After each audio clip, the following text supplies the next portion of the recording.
नमस्कार साथियों, रेडियो ऊर्जा के इस खास कार्यक्रम में मैं आप सभी का स्वागत करती हूँ।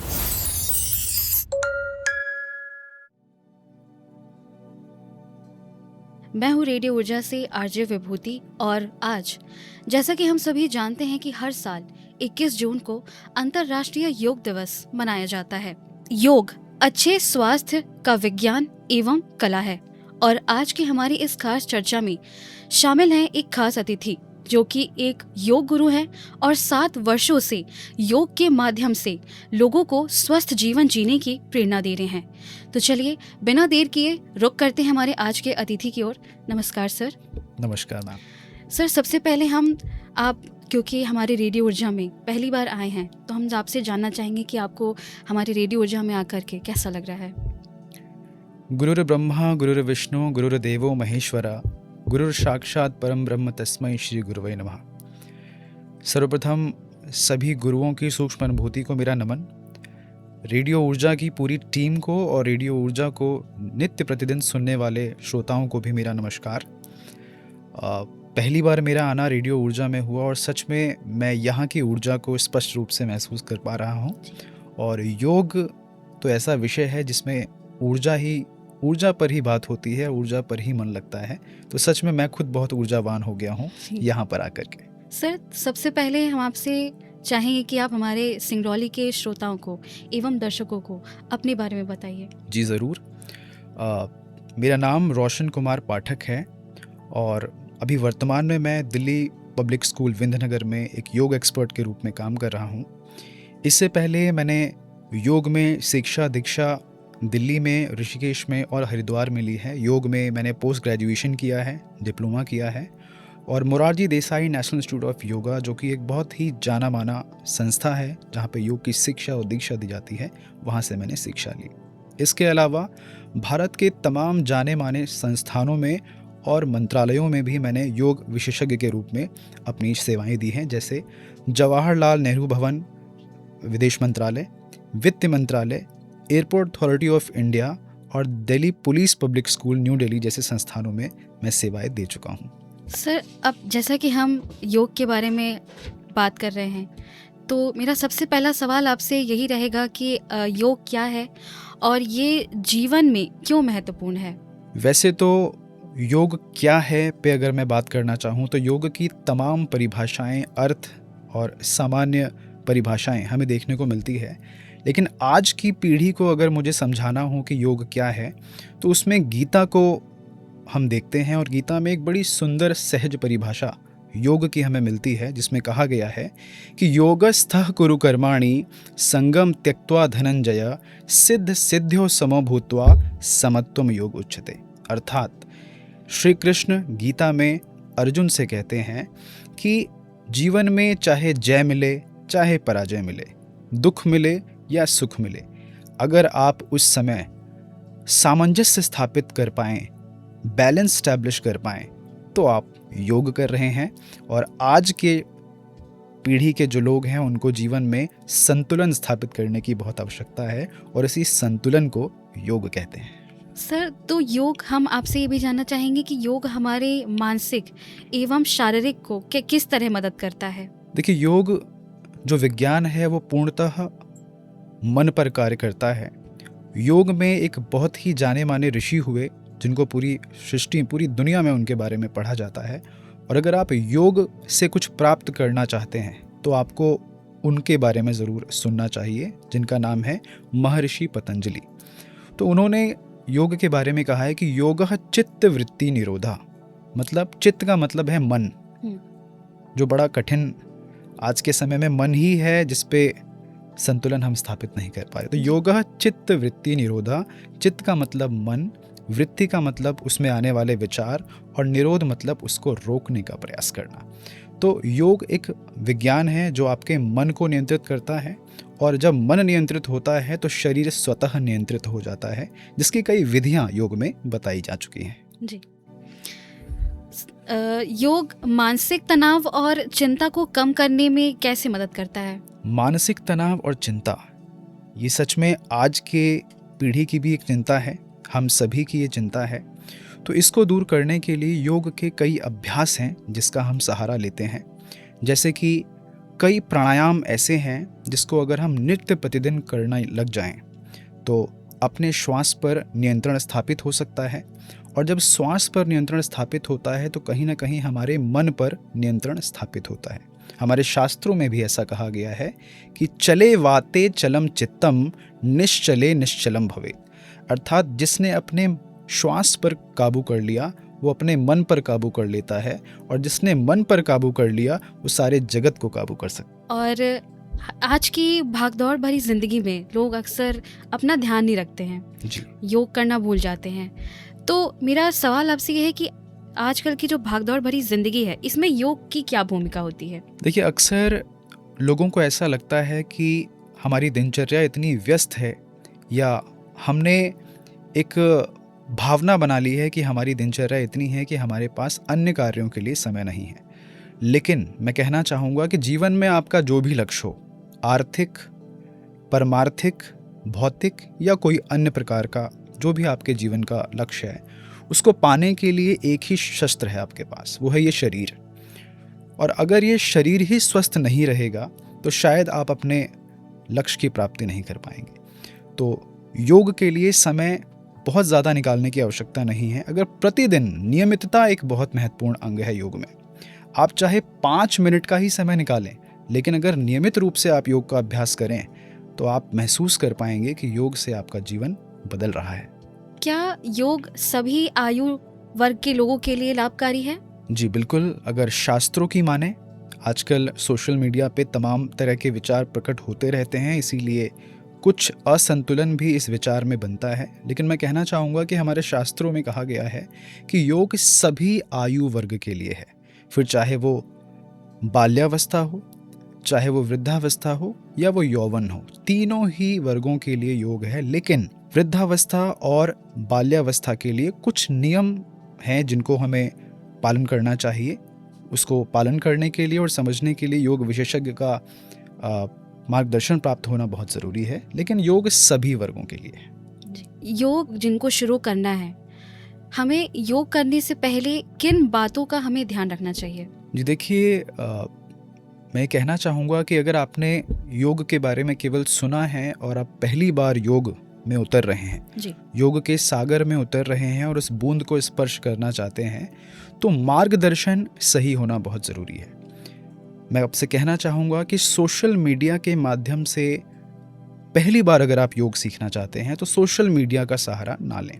आप किसी गुरु, और गुरु भी एक ऐसा गुरु जो स्वयं में सिद्ध गुरु हो, जिसको उस विषय की पहचान हो, उस विषय का आभास हो, ऐसे गुरुओं के मार्गदर्शन में ही आप योग सीखें। दूसरा, अगर आपकी रुचि थोड़ी ज़्यादा है तो योग के अनेक संस्थान हैं भारत में जिनका विश्व पटल पे नाम है।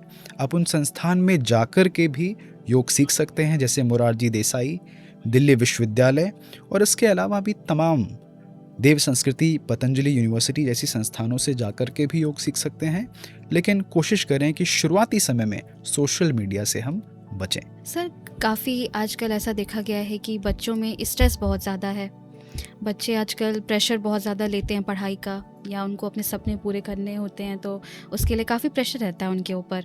तो हम आपसे ये जानना चाहेंगे कि बच्चों के लिए योग कितना आवश्यक है, और क्या क्या आप नाम भर से भी बता सकते हैं कि बच्चों के लिए कौन कौन से योग सबसे ज़्यादा आवश्यक है शुरुआती तौर पर? बच्चों की अगर हम बात करें तो योग में एक अभ्यास है जिसे हम बोलते हैं ध्यान, मेडिटेशन। तो हालांकि कई लोगों का नज़रिया ये है कि ध्यान करना बच्चों के लिए बहुत कठिन है, लेकिन हमारे शास्त्रों के अनुसार बच्चों से बेहतर ध्यान सृष्टि में कोई नहीं कर सकता।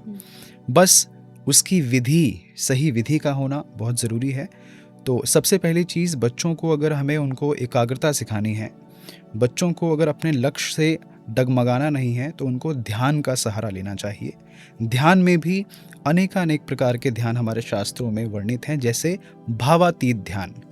एक बहुत बड़े ऋषि हुए महर्षि महेश योगी, जिन्होंने भावातीत ध्यान नाम की एक विधि दी है, उसका सहारा ले सकते हैं। या फिर सिंपल और साधारण तरीके से हम अपनी श्वास पर ध्यान कर सकते हैं, अपने शारीरिक अंगों पर ध्यान कर सकते हैं, और तो और हम अपने 5 सेंसेस पर, अपनी इंद्रियों पर भी ध्यान कर सकते हैं। लेकिन किसी के मार्गदर्शन में आसनों की बात करें तो कुछ आसन के अभ्यास ऐसे हैं जैसे कि ताड़ासन, भुजंगासन, और बच्चों के लिए जो सबसे प्रिय आसन और सरल आसन हो सकता है वो है पद्मासन, जी। जिसको प्रतिदिन अगर बच्चे करें तो उनकी एकाग्रता विकसित हो सकती है और तो और एक संतुलन भी अपने जीवन में वो स्थापित कर पाएंगे। बच्चों की बातें तो हमने कर ली, अब हम आते हैं महिलाओं की ओर। महिलाएं अपने स्वास्थ्य का ध्यान रखने के लिए क्या विशेष लाभ मतलब योग के माध्यम से वो ले सकती हैं? देखिए, महिलाओं की दिनचर्या मुझे लगता है कि पुरुषों से भी कठिन होती है, फिर चाहे वो कहीं पे कार्यरत हो या वो गृहिणी हो, तब जी। भी मुझे लगता है कि उनके ऊपर कार्य का भार पुरुषों के मुकाबले बहुत ज़्यादा होता है। जी। और कुछ समस्याएं जैसे कि पीठ दर्द की समस्या या सिर में अक्सर भारीपन का होना जी। या मानसिक विकार भी उनके पास कई सारे होते हैं, तो महिलाओं को योग ज़रूर करना चाहिए।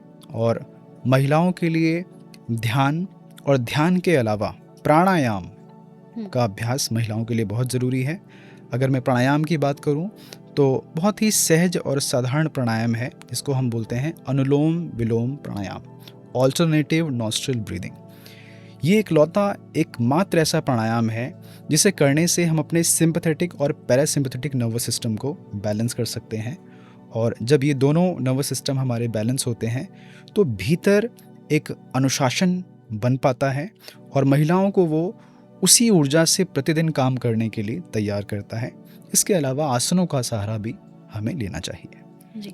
जीवन में कई जटिल समस्याएं लोगों को होती हैं, कई जटिल बीमारियां होती हैं, जैसे कि अगर हम मधुमेह की बात कर लें या उच्च रक्तचाप के बारे में बात कर लें, तो इसमें योग कैसे लाभ कर सकता है इन बीमारियों से?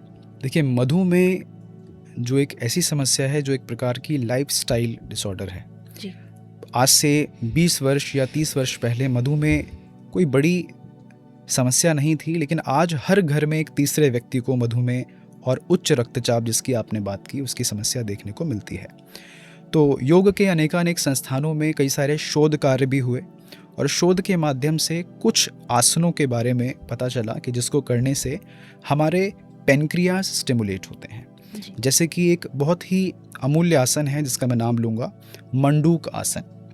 मंडूक आसन एक ऐसा आसन है जिसको प्रतिदिन करने से आपके पेनक्रियाज में ब्लड का फ्लो भी बढ़ता है और एक अच्छा स्टिमुलेशन होता है, जिससे नेचुरली इंसुलिन का प्रोडक्शन, इंसुलिन का उत्पादन हमारे शरीर में नेचुरल तरीके से बढ़ जाता है। और ऐसा करने से हमारे शरीर में जो शुगर की मात्रा बढ़ रही है या कम है, उसमें एक सामंजस्यता आती है। तो आप मंडूकासन कर सकते हैं। इसके अलावा पश्चिमोत्तानासन ऐसा आसन है जिसके ऊपर अनेकानेक शोध हुए हैं और पश्चिमोत्तानासन करने से भी हमारे पेनक्रियाज स्टिमुलेट होते हैं, जो कि हमारी बॉडी में शुगर लेवल को अच्छा करता है। इसके अलावा उच्च रक्तचाप के लिए एक प्राणायाम में हमारे श्रोताओं को और दर्शकों को बताना चाहूँगा, जो है नाड़ी शोधन प्राणायाम। बहुत सहज तरीका है, अगर आप सीखना चाहें तो आप तमाम साधनों से उसे सीख सकते हैं, लेकिन ये प्राणायाम आप ज़रूर ध्यान रखें, नाड़ी शोधन, जिससे कि आप अपने उच्च रक्तचाप को काफ़ी हद तक बैलेंस कर पाएंगे। सर, ये सवाल तो बहुत आम है, लेकिन हम फिर भी आपसे जानना चाहेंगे कि योग का हमारे स्वास्थ्य पर क्या असर पड़ता है? अगर आप में से हमारे श्रोताओं ने या हमारे दर्शकों ने कभी भी all India institute of medical science यानी कि एम्स हॉस्पिटल कभी किसी वजह से उन्हें जाना पड़ा हो पूरे भारत में कहीं भी, या फिर कभी वो उसके आसपास से निकले हो, तो एम्स हॉस्पिटल का अपना एक स्लोगन है जिसमें वो कहते हैं, शरीर आद्यम खलु धर्म साधनम, जिसका अर्थ है कि जीवन में कुछ भी प्राप्त करना हो तो शरीर ही साधन है और उसके लिए हमें अपने स्वास्थ्य को बेहतर रखना होगा। दवाइयों से लेने से बचना चाहते हैं तो हमें जीवन में नियमितता लानी होगी और नियमितता में योग को शामिल करना होगा। हालांकि आज वर्तमान में योग के अलावा जिम और भी अनेकानेक चीज़ें हैं जो आप कर सकते हैं, लेकिन योग आपके स्वास्थ्य को बेहतर इसलिए रख सकता है क्योंकि आप जीवन भर योग को कर पाएंगे। योग के अलावा अन्य विधियां भी हैं स्वास्थ्य को अच्छा रखने के लिए, लेकिन एक उम्र के बाद शायद आप उस विधि को आगे नहीं लेके जा पाएंगे। लेकिन योग इतना सरल और सहज है जिसको वृद्धावस्था तक भी करने में आपको कोई समस्या नहीं होगी और ये आपके स्वास्थ्य को बेहतर रख सकता है। सर, जैसा कि अभी हम बात कर रहे थे मेडिटेशन के बारे में, और आपने योग के बारे में भी काफ़ी चीज़ें हमारे साथ साझा की हैं। जी। हम आपसे ये जानना चाहेंगे कि योग और मेडिटेशन दोनों में क्या संबंध है? देखिए, कई बार लोगों में ये धारणा है कि योग और ध्यान 2 अलग चीज़ें हैं। लेकिन मैं आपको बताऊं कि योग एक वृक्ष की तरह है और ध्यान उसका एक तना है या उसकी एक जड़ है, आप ऐसा समझ लें। जी। बेसिकली ग्रंथों में एक शब्द आता है अष्टांग योग, यानी कि योग के 8 अंग हैं। यम, नियम, आसन, प्राणायाम, प्रत्याहार, धारणा, ध्यान और समाधि। यानी कि इस अष्टांग योग में ध्यान का स्थान कौन सा है? 7वां स्थान है। धारणा, ध्यान, समाधि, मतलब समाधि से पहले ध्यान आता है। तो ध्यान योग का एक अंग है। हम ध्यान को योग नहीं कह सकते या योग को ध्यान नहीं कह सकते। ध्यान योग का ही पार्ट है, हम ऐसा कह सकते हैं। तो ये दोनों 2 अलग चीज़ें हैं। जो व्यक्ति योग कर रहा है उसको ध्यान की शरण ज़रूर लेनी पड़ेगी। जी सर, अगला हम आपसे ये जानना चाहेंगे कि क्या योग रोग प्रतिरोधक क्षमता बढ़ाने में सहायक है? जी बिल्कुल, ये तो मैं पूरी ऊर्जा से एफएम ऊर्जा पर कहना चाहूँगा कि बीच में कोविड जैसी महामारी हमारे बीच में आई और कोविड के टाइम पे हमने ये काफ़ी बड़े स्तर पे देखा कि किस प्रकार से लोगों ने अपनी रोग प्रतिरोधक क्षमता, क्योंकि यही सबसे बड़ी चुनौती के रूप में कोविड की महामारी में हमारे बीच में आया, और लोग ऐसे उपायों को ढूंढ रहे थे जिससे वो अपनी रोग प्रतिरोधक क्षमता यानी कि इम्यूनिटी पावर को इंक्रीज कर पाएं। और काफ़ी हद तक शोध उस समय हुए और लोगों को पता चला कि योग के अभ्यास करके वो अपने रोग प्रतिरोधक क्षमता को बढ़ा सकते हैं, जिसमें आसन है जैसे भुजंगासन, ताड़ासन, पश्चिमोत्तानासन, वक्रासन, चक्रासन जैसे अनेकानेक आसनों का अभ्यास, प्राणायाम का अभ्यास, ध्यान का अभ्यास करके आप अपनी रोग प्रतिरोधक क्षमता को नित्य प्रतिदिन बढ़ा सकते हैं। साथ ही साथ यौगिक डाइट भी हमें फॉलो करनी होगी। केवल आसन और प्राणायाम करके ही हम अपने आप को स्वस्थ नहीं रख सकते, तो आपको यौगिक आहार को भी समझना होगा और योग के अनुसार अगर आप आहार करेंगे तो काफ़ी हद तक अपने आप को आप बेहतर रख पाएंगे और रोग प्रतिरोधक क्षमता भी बढ़ पाएगी। सर, जैसे कि आजकल की जो भागदौड़ भरी ज़िंदगी है, लोग कार्यालय में लंबे लंबे समय तक बैठ कर के काम करते हैं। हम आपसे ये जानना चाहेंगे कि उन लोगों के लिए कौन सा योगासन आवश्यक है? देखिए, जो कॉरपोरेट सेक्टर में काम करने वाले लोग हैं या जिनकी सिटिंग जॉब काफ़ी लंबी रहती है, उनके लिए आयुष मंत्रालय भारत सरकार ने एक छोटा सा योगा का एक टाइप क्रिएट किया है जिसको हम चेयर योगा कहते हैं। चेयर पर बैठे बैठे ही आप कुछ सामान्य अभ्यास हैं जिसमें side stretch, forward stretch, backward stretch जैसे कुछ स्ट्रेच करके आप अपने बॉडी को थोड़ा रिलीज एंड रिलैक्स कर सकते हैं। इसके अलावा कुछ ब्रीदिंग प्रैक्टिसेस हैं, श्वास के अभ्यास, जैसे कि एब्डोमिनल ब्रीदिंग, यानी कि अपने श्वास को लेना और अपने पेट को जितना अधिक से अधिक आप फुला सकते हैं उतना फुलाएं और श्वास को छोड़ते समय वापस अपने पेट को अंदर की ओर संकुचित करें, जिसको हम योग में एब्डोमिनल ब्रीदिंग कहते हैं। ऐसे ही एक और अभ्यास जो बैठे बैठे आप चेयर पे बैठे बैठे ऑफिस में कर सकते हैं, जिसको हम बोलते हैं थोरैसिक ब्रीदिंग, जिसमें कि अपने दोनों हाथों को अपने चेस्ट पे रख के श्वास को लेना है और अपने चेस्ट को जितना आप एक्सपांड कर सकते हैं उतना आपको उसको ले जाना है और वापस श्वास छोड़ते हुए अंदर की ओर ले आना है। तो एब्डोमिनल ब्रीदिंग, थोरैसिक ब्रीदिंग और एक प्राणायाम जिसका जिक्र मैंने थोड़ी देर पहले भी किया, अनुलोम विलोम प्राणायाम, ये 3 सामान्य प्राणायाम आप ज़रूर कर सकते हैं जिसमें कि कोई बंदिश भी नहीं है और ऑफिस में बैठे बैठे बहुत आराम से आप ये अभ्यास कर सकते हैं। और ministry of Ayush, government of India ने जो चेयर योगा का एक प्रोटोकॉल छोटा सा डेवलप किया है, आप उसको भी ज़रूर देखें। आप इंटरनेट पे उसको देख पाएंगे और आपके लिए काफ़ी वो बेहतर सिद्ध होगा। जैसा कि आज के युवाओं में ये चीज़ देखी गई है कि उनके अंदर आलस काफ़ी ज़्यादा आ गया है, इस वजह से वो योग की जो प्रैक्टिस है वो छोड़ देते हैं। कुछ दिन का उनका रूटीन होता है, उसके बाद फिर वो करना छोड़ देते हैं। हम आपसे ये जानना चाहेंगे कि युवाओं को योग से जोड़ने के लिए क्या प्रयास किए जाने चाहिए? देखिए, मुझे लगता है कि कोई भी युवा, हालांकि आज के समय में अगर हम देखें तो हम ये 12वां अंतर्राष्ट्रीय योग दिवस मना रहे हैं और कहीं ना कहीं भारत सरकार ने और हर राज्यों की सरकार ने, मध्य प्रदेश सरकार ने काफ़ी प्रयास किया कि युवाओं को और अन्य वर्गों को योग के प्रति जागरूक करें। तो मुझे लगता है कि पिछले 10 सालों में योग के प्रति युवाओं की थोड़ी जागरूकता तो बढ़ी है। लेकिन इसके अलावा अगर युवाओं में योग के प्रति भाव हमें और भी बढ़ाना है तो उसके लिए हम कुछ विशेष प्रकार के शिविरों का आयोजन, कैंप का आयोजन कर सकते हैं। तमाम विश्वविद्यालयों में और महाविद्यालयों में 2 या 3 दिन का कैंप हम युवाओं के लिए विशेष रूप से लगा सकते हैं। और क्यों युवा उस कैंप को अटेंड करें, तो उसके लिए हम चाहें तो उनको कुछ क्रेडिट स्कोर भी दे सकते हैं जो कि उनकी परसेंटाइल को भी स्कोर करेगा, बूस्टअप करेगा। और उन 3 दिनों में योग के सामान्य अभ्यास जैसे कि लाफ्टर योगा या सामान्य आसन, सूर्य नमस्कार एक ऐसा ऊर्जा देने वाला अभ्यास है जो आजकल कई युवा हैं जो इस अभ्यास को कर रहे हैं। और आजकल तो पावर योग जैसी नई नई योग की विधियां भी आ गई हैं। हालांकि पावर योग जैसी कोई चीज़ नहीं है, वो सभी योग के पुराने और सामान्य अभ्यास हैं जिसको नए तरीके से प्रस्तुत किया जा रहा है। तो युवाओं को खेल खेल में हम योग करा सकते हैं, मस्ती के फॉर्म में योग करा सकते हैं। और धीरे धीरे जब उनकी रुचि योग में विकसित होने लग जाए तब योग के शास्त्रों में योग किस दिशा में आपको ले जाना चाहता है वहाँ भी हम लेकर जा सकते हैं। सर, हम आपसे ये जानना चाहेंगे कि इस बार के योगा की थीम क्या है? इस बार की योगा की theme yoga for healthy ageing है, यानी कि वृद्धावस्था में। हम जब भी योग की बात करते हैं तो हर आयु वर्ग की बात होती है, लेकिन इस बार के योग दिवस में विशेष रूप से वृद्धावस्था में अपने स्वास्थ्य को कैसे बेहतर रखा जा सकता है, ये इस बार हमारे आदरणीय प्रधानमंत्री जी की सोच है।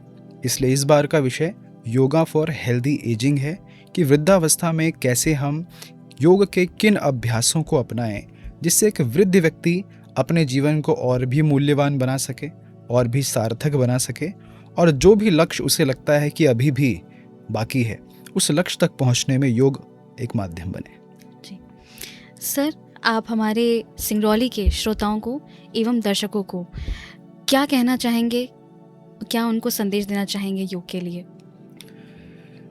देखिए, मेरा हमारे FM ऊर्जा के सभी श्रोताओं को और पूरे सिंगरौली ज़िले के श्रोताओं को मेरा बस यही कहना है कि योग एक बहुत ही साधारण और सहज क्रिया है जिसको करने से आपका जीवन परिवर्तित हो सकता है।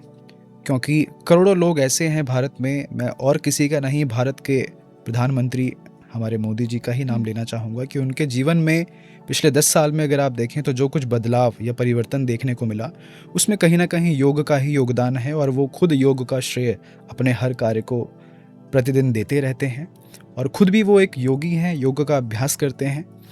उनकी जो दिनचर्या है, आप लोगों ने सुना होगा कि हमारे प्रधानमंत्री जी बहुत कम सोते हैं, ऐसा काफ़ी सुनने को मिलता है, लेकिन तब भी वो उसी ऊर्जा से अगले दिन कार्य कर रहे होते हैं। दोपहर में वो भारत में पार्लियामेंट हाउस में कोई सेशन ले रहे होते हैं, तो रात को पता चलता है कि वो अमेरिका के प्रेसिडेंट डोनाल्ड ट्रंप के साथ कोई मीटिंग कर रहे होते हैं।